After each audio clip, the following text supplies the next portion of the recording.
ഉപ്പേരി, ശർക്കര വരട്ടി, കായ വറുത്തത്, പഴം, പപ്പടം ഇത്രയും കഴിഞ്ഞാൽ അടുത്ത അച്ചാറുകളാണ് നമ്മൾ സദ്യയിൽ വിളമ്പുന്നത്. അപ്പോൾ സദ്യയിൽ അച്ചാറുകളിൽ രണ്ടാമത് വയ്ക്കുന്നതാണ് മാങ്ങാക്കറി. നല്ല കുറുകിയ ചാറോട് കൂടിയ ഓണം സദ്യയിൽ വിളമ്പുന്ന സ്പെഷ്യൽ മാങ്ങാക്കറിയാണ് ഇന്നത്തെ വീഡിയോ. നല്ല കുറുകിയ ചാറോട് കൂടിയ ഈ തൊടുകറി എങ്ങനെ തയ്യാറാക്കുന്നതെന്ന് നോക്കാം. അതിന് വേണ്ടിയിട്ട് ഞാൻ 2 ചെറിയ മാങ്ങ വളരെ ചെറിയ കഷ്ണങ്ങളായിട്ട് നുറുക്കിയെടുത്തിട്ടുണ്ട്.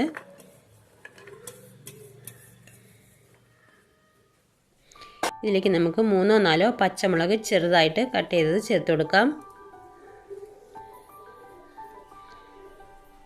വളരെ കുറച്ച് വെള്ളം ഒഴിച്ചു കൊടുക്കാം. ആവശ്യത്തിന് ഉപ്പിട്ട് കൊടുക്കാം.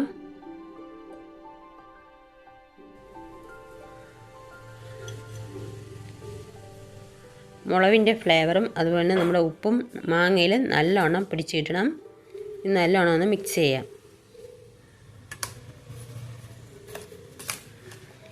ഒരു 8 മണിക്കൂറെങ്കിലും നമുക്കിതൊന്ന് അടച്ചു വെച്ച് വെയിറ്റ് ചെയ്യണം.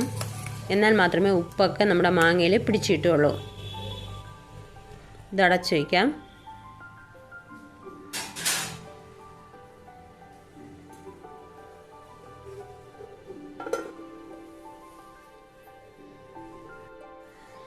എട്ട് മണിക്കൂർ കഴിഞ്ഞു.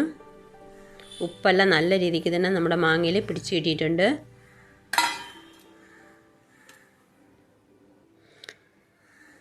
നമ്മുടെ ഈ മാങ്ങാ കഷ്ണങ്ങൾ വെള്ളത്തിൽ നിന്നും പിഴിഞ്ഞെടുക്കണം.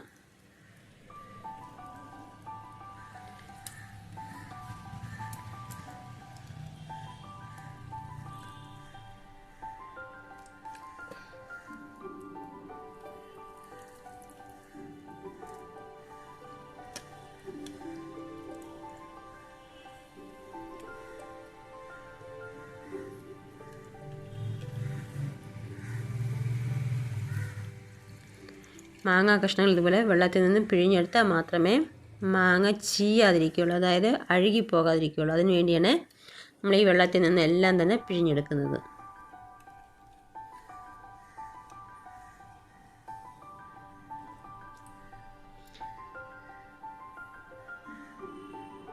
ഇത്രയും വെള്ളം കിട്ടിയിട്ടുണ്ട്. അപ്പോൾ ഇത് നമുക്ക് വേണം. ഇത് മാറ്റി വയ്ക്കാം. നമുക്കൊരു പാത്രം എടുത്ത് അടുപ്പത്ത് വെച്ച് ഇതൊന്ന് ചൂടായി വരുമ്പോഴേക്കും ഓയിൽ ഒഴിച്ചു കൊടുക്കാം. ഓയിൽ ചൂടായി വരുമ്പോഴേക്കും കടുക് ഇട്ട് കൊടുക്കാം. കടുക് നല്ലോണം പൊട്ടി വരണം. കടുക് ഇത്തിരി കൂടുതൽ തന്നെ ഇടാം.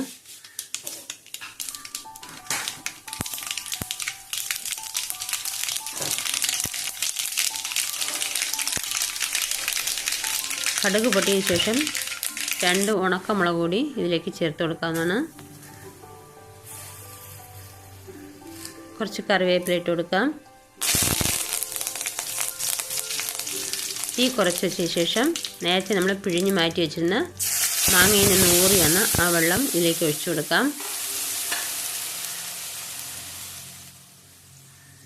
ഇതിലേക്ക് എരിവിനാവശ്യമായ മുളക് പൊടി ഇട്ട് കൊടുക്കാം. 1/4 സ്പൂൺ മഞ്ഞൾപ്പൊടി ഇട്ട് കൊടുക്കാം. 3/4 സ്പൂണോടെ ഉലുവ ഇട്ട് കൊടുക്കാം. ഉലുവ വറുത്ത് പൊടിച്ചതാണ്.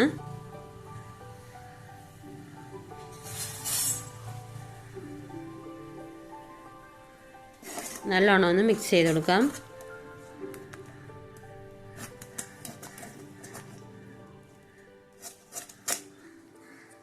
ഇനി ഇതിലേക്ക് കായം ചേർത്ത് കൊടുക്കാം.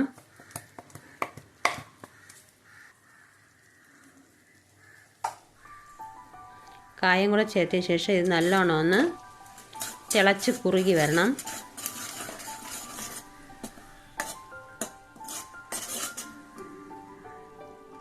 ഇനി ഇത് നമുക്ക് സ്റ്റൗ ഓഫ് ചെയ്തതിന് ശേഷം തണുക്കാനായിട്ട് മാറ്റി വയ്ക്കാം.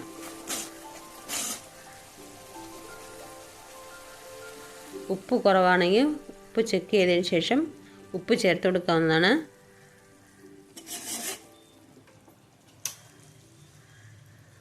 ഇത് തണുക്കട്ടെ.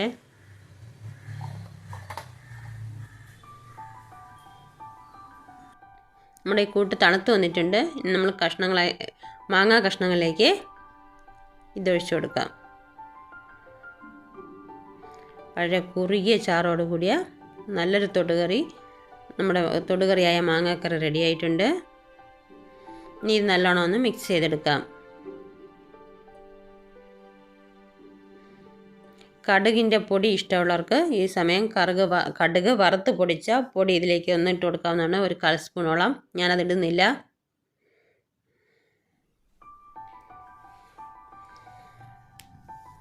നമ്മുടെ ഓണം സ്പെഷ്യലായ മാങ്ങാക്കറി എല്ലാവർക്കും ഇഷ്ടപ്പെട്ടു എന്ന് വരുന്നു. ഇഷ്ടപ്പെട്ടാൽ ലൈക്ക് ചെയ്യാനും ഷെയർ ചെയ്യാനും സബ്സ്ക്രൈബ് ചെയ്യാനും മറന്നു പോകരുത്.